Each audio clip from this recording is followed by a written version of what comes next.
Garwe. Thank you and good afternoon, members of the media. Honorable Minister, let me start by thanking you for creating this opportunity for us to meet the members of the media and correct some wrongs and also give information as to the developments that are taking place in the local governance sector, together with the traditional leadership and many other areas that are under our purview. Honorable Minister, the Minister of Local Government and Public Works' mandate covers an array of responsibilities that we have just stated, from local authorities to traditional leaders, from the National Elders Forum to the Civil Protection Department, from that department to Spatial Planning Department, from Spatial Planning Department, Department of Public Works, to so many other areas. But I will focus on the key areas which I'm not sure are the burning issues from our colleagues: local authorities, traditional leaders, National Elders Forum, and Public Works. The country has got 92 local authorities. Of the 92 local authorities, we have 32 urban local authorities and 60 rural district councils. They all fall under the Ministry of Local Government and Public Works. The key responsibility from all our local authorities is service delivery. Service delivery with respect to ensuring that residents receive clean water and efficiently delivered, number one. Number two, to ensure that solid waste management is done properly. Number three, to ensure that liquid waste management is properly managed in terms of the Constitution, in terms of the acts that governs the Urban Councils Act. Number four, to ensure that master plans are produced timelessly and people build in terms of the law, not in terms of what land barons are directing them to do. And then to ensure also that the cities are kept clean in terms of beautification. The roads, potholes are maintained by the local authorities, not by the Ministry of Transport and Infrastructure Development. It's the local authorities with that responsibilities. And this is what we are supervising. I will come back to the local authorities. The second key department is the Department of Civil Protection. As you are aware, due to climate change, a lot of things are happening.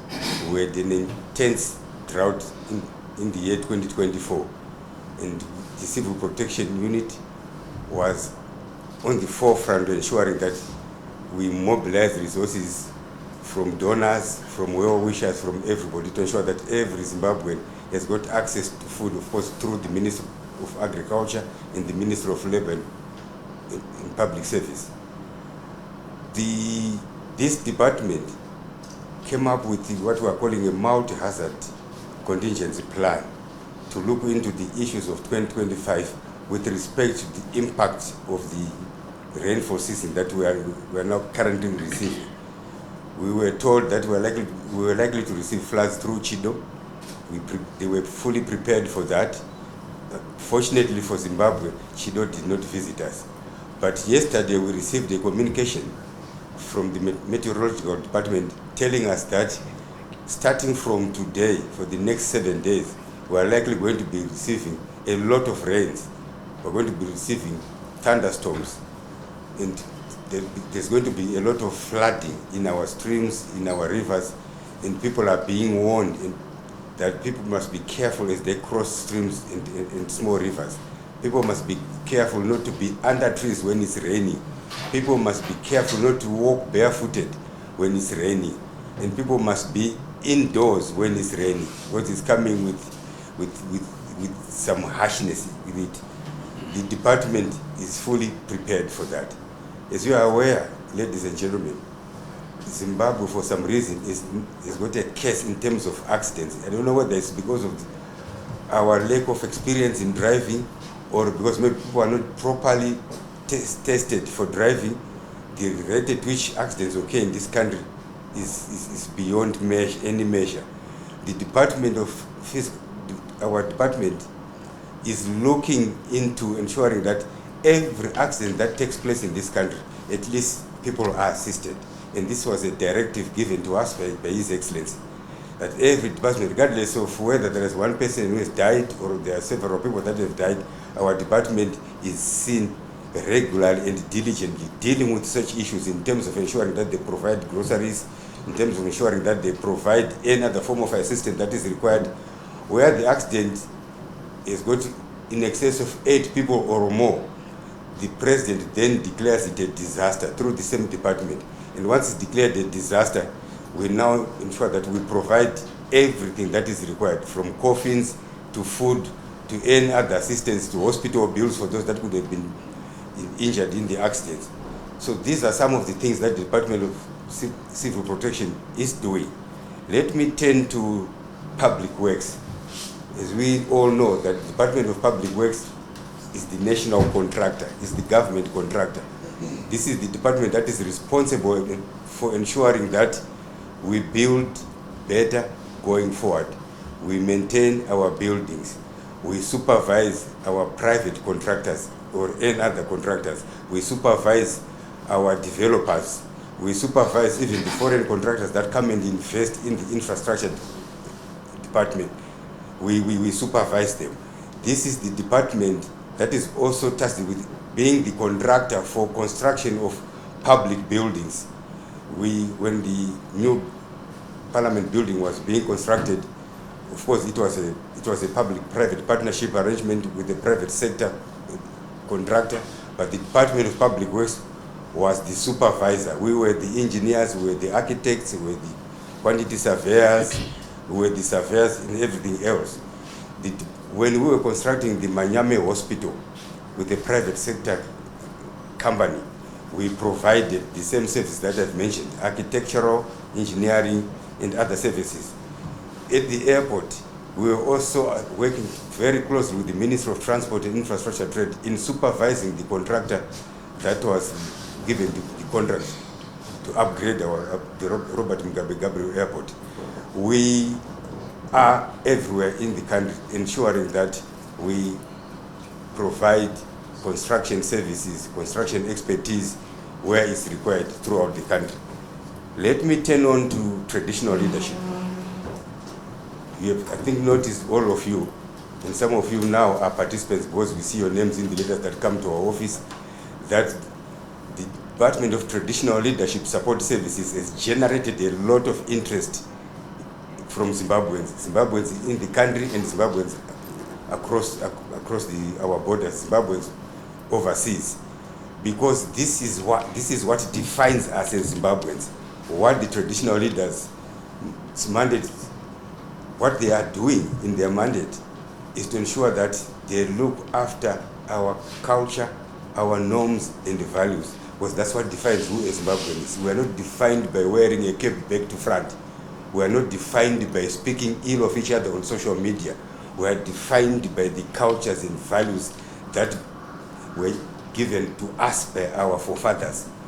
What Munumtapa left for this country, what Lobengula left for this country, what Mbuyaneanda left for this country is what must guide our values. And this is what is being managed by our traditional leadership support services. Our traditional chiefs are part of the governance system. They are the lowest tier of the governance system in terms of the national constitution. So they play a very critical role in bridging the gap between those that are in that sector and the rest of the country. We have seen a lot of interest from Zimbabweans, because His Excellency also mandated or directed us that we must ensure that we resuscitate the chieftainship that was dissolved or oppressed during the colonial period. And a lot of Zimbabweans are now coming on board, particularly the youngsters. I'm very encouraged by the level of excitement, the level of interest that are coming from Zimbabweans to support the traditional leadership support services. They are a very critical component of the welfare of Zimbabweans. Let me go to the National Elders Forum as another department. The National Elders Forum is the newest department that was created by His Excellency 2.5 years ago. Its sole responsibility is to start working on reparations and asking our else to our colonizers to bring back what belongs to Zimbabwe, to pay us back for the plunder, economic plunder that they did from 1890 to 1980, to the brutality that they caused, the killing of innocent people, and many other ill behaviors that they exposed us to us. Today, the majority of us are suffering from the remains of such kind of brutality. I mean, the cultures or the characters that we have are not supposed to be our original characters. They tried to destroy everything that was black, steal our knowledge and convert it into theirs. So the president has now created a new department which we are calling the National Elders Forum. This department comprises of eminent Zimbabweans from all walks of life. It comprises of the academic, our professors, our doctors, and many others in the academia who have retired, but they are still very active mentally, and they want to exercise their brains by ensuring that they continue to contribute towards the development of our country. In that regard, we have got the clergy in there, we've got bishops, we've got pastors, we've got prophets that are very eminent, that are part of the contingent. We also have our traditional chiefs as part of that, because these are the custodians of our culture, our values, and our norms. We have got any other Zimbabweans, like business people, in that bracket of age, in that department. And they've already started working as we speak. And His Excellency launched this newest department in November last year. Majority of you people were there when it was being launched. And the President directed that this department must be housed under the Ministry of Local Government and Public Works. So we've already put the systems in place, the structures have been established. From 1st of February, they will be on the ground doing their work. They are already communicating with other countries that went through what we went through. Kenya is an example, Namibia is another example, Ghana is another example. And these countries that I've mentioned have already been compensated by the British for the plunder, brutality, and arson that was caused by the British in those countries. So we are now saying, look, there is now a precedent. We must now put our boots on the ground to ensure that we claim that which is ours, which was plundered from this country, including the remains of our grandparents, our forefathers, that are being put in museums as trophies. They were taken as trophies. Chingaira is one of them. The Chingaira of the Mswere tradition. We know Mbuyananda's remains are there, and many others. We want them back. So they must be buried properly here home. And we value this department. It's a department that we invite the media to be part of it, so that when we are journeying towards 2030, we are journeying together with everybody in every respective meaning of development. Let me come to the Department of Spatial Planning. Spatial planning refers to production of master plans, local plans, infrastructure plans, which are used by our local authorities, which we use when we are developing new cities, when we are developing smart cities. I'm sure you are well aware that in November 2023, His Excellency launched the call to action program, no compromise to service delivery. And one of the key areas in that no compromise to service delivery was the production of master plans. And I'm happy to inform citizens that 99% of the local authorities have submitted those master plans, and they are on display for the public to scrutinize and make comments. Please, you are encouraged to go to a local authority of your choice, go and have a look at the master plan. If you've got some additions or subtractions that you have, feel free to write them down and bring them to our ministry. We also have what we call valuation roles. Valuation roles refer to assets that are owned by local authorities. Valuation roles refer to buildings and many other assets that are owned by local authorities. The majority of our local authorities were not taking care of these assets. And sadly, the majority of these local authorities did not even have an inventory of the assets that they have. Take Mbare, for instance. Harare local authority did not even know how many houses in Mbare they own. I just give it as an example. And this spreads in all the 92 local authorities. So we've now given a directive to say that every local authority must ensure that they update all their valuation roles. They must be aware on a yearly basis of what they have, because these valuations or these assets have got a lot of economic value. Imagine if they put together these assets and decide to go to a bank and borrow money for development purposes. Obviously, the bank will accept because they've got the title deeds. But what is lacking is that nobody was sitting in getting any audit of the assets which our local authorities do have. And unfortunately, we've had situations where some houses were being sold because of absenteeism. People think that somebody ran away and went to other countries and decided to help themselves with these assets, only to discover that the asset belongs to the local authority at the time of change of ownership. So these are some of the things that were corrected. The third service delivery area that the president emphasized during that launch was that of management systems, the software for management systems to run our local authorities. If I tell you that some of our local authorities still use pen and paper and files to manage themselves in this digital era, and the president says, no, we must move with time. Let's outdo the use of old technologies in management, and then buy and install the current softwares that are being used globally so that we run our local authorities efficiently. One area is, right now we know we've got in excess of 2 million people that are on the waiting list, aggregated on the waiting list for housing. But there is no single local authority which can put all that information, feed it into a software so that people can digitally access that information. We are now saying let's upgrade the systems and ensure that you are digitized wherever you are, at the comfort of your sofa at home or in your office. You can, through using your smartphone, you can access Harare City Council and say waiting list, just punch waiting list, and you'll be able to access your position if you're on the waiting list or who is on the waiting list, or if you are looking for accommodation, whether it's a rented council accommodation or it's a rented government accommodation, or it's accommodation to be bought. Instead of waiting for papers to advertise, you can go online and get it. And this is where we are going. This is what Vision 2030 is directing us to do. We must start it now. And we started last year in Ennisleigh, and a lot of our local authorities are now on course. Again, we are now at 75% in terms of success rate on this one, and we're at 65% in terms of the valuation roles. The issues of regularization, we've got a regularization policy.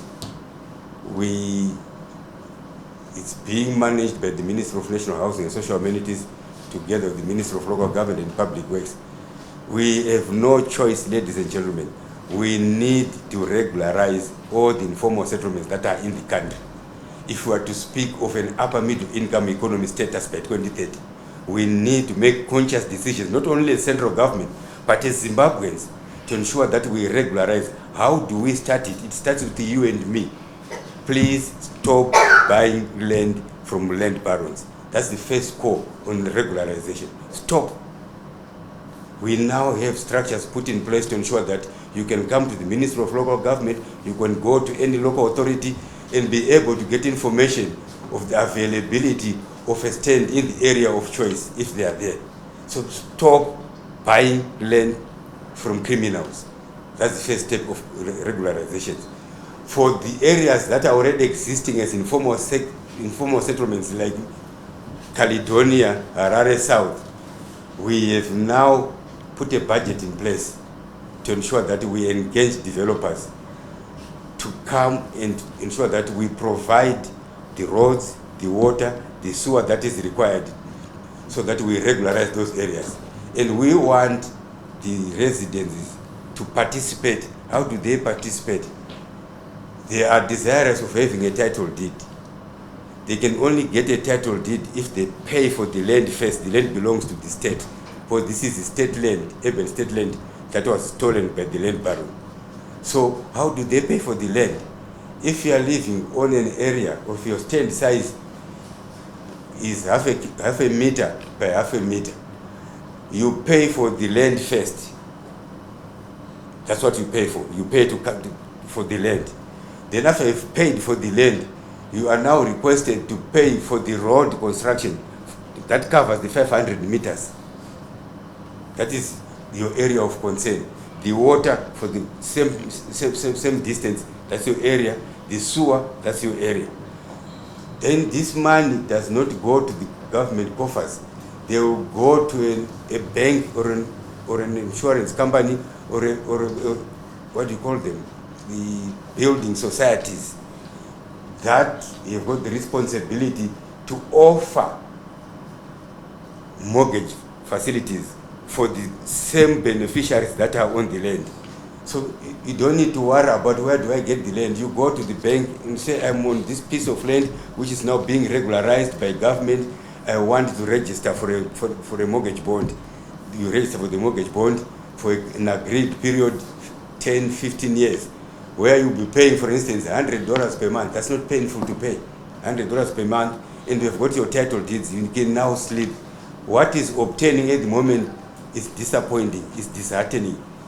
If one of the parents passes on, the land baron after a month or so will come and say, your husband did not finish paying for the stand. Pay the difference or I kick you out. Your wife did not pay, or if the parents have perished, the children are just thrown out like that. These are some of the problems that we are facing with the land barons, which you people don't understand. When we start fighting land barons, we think we are being personal. No, we're not being personal. We are protecting the innocent Zimbabwean who innocently wants to own some property. And he goes to a person innocently being told that I own this, this is my piece of land. Your papers will come in the meantime, I'll give you an offer letter, but come and pay a deposit, $500. Where on earth can you have a deposit of $500 to pay for a stand? But because people are desperate, they think it's there. This man wants to get rid of the land as quickly as he can and disappear. And disappears with your money. So please join government on the fight against land barons as media. I know if you join us, we'll be able to be successful as a collective. It needs everybody's approach. The second issue is urban transformation. Urban transformation is a critical policy station. We all are aware that we want an upper middle income economy. We cannot achieve that with Matapi in Bari. We cannot achieve that with Makokova in Gweru or in Bulawayo. We cannot achieve that. We need to transform, we need to retrofit all our archaic buildings. And we've started doing that. Yes, it was triggered by an unfortunate incident in Mbare. We're all aware that Mbare Traders Market is now being built meeting global standards. We've already started doing that. You have visited what's happening in Mbare. This is going to be the song in all our urban local authorities. Upgrade our traders market to meet global standards. There is a team an interministerial team that was set up by His Excellency to travel to Kazakhstan to go and see a modern traders market with banks, with a police post in there, with offices for the traders, with offices for the developer, with a small clinic under the same roof, with all the facilities that ensure that perishable items are looked after well, that ensures that dry items are taken care of, everything. And this is what you are going to be seeing in Bari. What you are seeing right now is a provisional market. Because we have done it so well, we are not going to demolish it. It's going to be an addition to the proposed traders market, Bari traders market, which is going to be 3 floors. From ground floor, those that sell hardware, like steel hardware, they go on the ground floor. The second floor may be perishables, and the third floor will be ICT gadgets and things like that. This is the direction that we are going, and those are the dictates of Vision 2030. And this is what we are saying. This, again, we need members of the media to join hands with us in marketing these initiatives. It can be done by us alone. We need you as part of the development trajectory team to properly market the transformation, the urban transformation strategy as enunciated by His Excellency. My last area, which is of importance to you, Honorable Minister